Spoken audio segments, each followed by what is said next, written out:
بغیر سحری کے روزہ رکھنا یہ کیسا ہے؟ روزہ ہوگا یا نہیں ہوگا؟ یاد رکھیں، سحری کے کھانے میں بہت زیادہ برکت ہے اور سحری کی بہت زیادہ فضیلت ہے۔ حدیث مبارکہ کا مفہوم ہے، نبی پاک صلی اللہ تعالی علیہ وسلم نے ارشاد فرمایا کہ سحری کھانے والوں پر اللہ عز و جل اور اس کے فرشتے درود بھیجتے ہیں۔ سبحان اللہ۔ دوسری حدیث مبارکہ کا مفہوم ہے کہ آپ علیہ الصلوۃ والسلام نے ارشاد فرمایا کہ سحری کا کھانا یہ کل کا کل برکت ہے، یعنی سحری کے کھانے میں برکت ہی برکت ہے، اسے کبھی نہ چھوڑنا، اگرچہ ایک لقمہ یا ایک کھجور یا ایک گھونٹ پانی ہی کیوں نہ ہو، اس لیے کہ سحری کھانے والوں پر اللہ عز و جل اپنی رحمتیں نازل فرماتا ہے اور اس کے فرشتے سحری کھانے والوں کے لیے بخشش اور رحمت کی دعائیں کرتے ہیں۔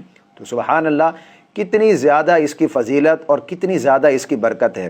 بعض لوگوں کی یہ عادت ہوتی ہے کہ وہ صبح سحری کے ٹائم کچھ بھی نہیں کھاتے اور بغیر سحری کیے وہ روزہ رکھ لیتے ہیں، تو وہ کتنی بڑی فضیلت اور سعادت سے محروم ہو جاتے ہیں۔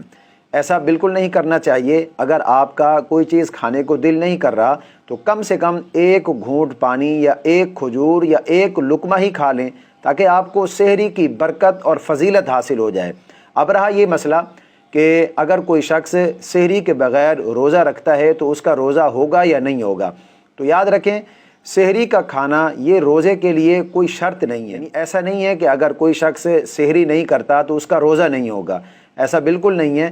سحری یہ روزے کے لیے شرط نہیں ہے، بغیر سحری کے بھی اگر کوئی شخص روزہ رکھتا ہے تو اس کا روزہ بالکل درست ہوگا۔ اب اگر کوئی شخص اسی طرح اگر کوئی شخص لیٹ اٹھتا ہے، اس کی آنکھ دیر سے کھلتی ہے، صبح صادق کے بعد کھلتی ہے، اب اس نے سحری نہیں کی، اب اگر وہ روزہ رکھنا چاہتا ہے تو وہ روزہ رکھ سکتا ہے۔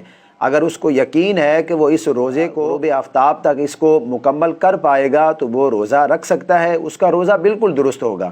اور اگر اس کو یقین ہے کہ وہ اس روزے کو مکمل نہیں کر پائے گا تو اس کے لیے اجازت ہے کہ وہ اگر روزے کو چھوڑنا چاہے تو چھوڑ سکتا ہے، بعد میں پھر اس روزے کی قضا کرے۔ تو اس لیے سحری کا کھانا یہ روزے کے لیے کوئی شرط نہیں ہے، بغیر سحری کے بھی اگر کوئی شخص روزہ رکھتا ہے تو اس کا روزہ بالکل درست ہوگا، اس کے روزے میں کوئی خلل نہیں آئے گا۔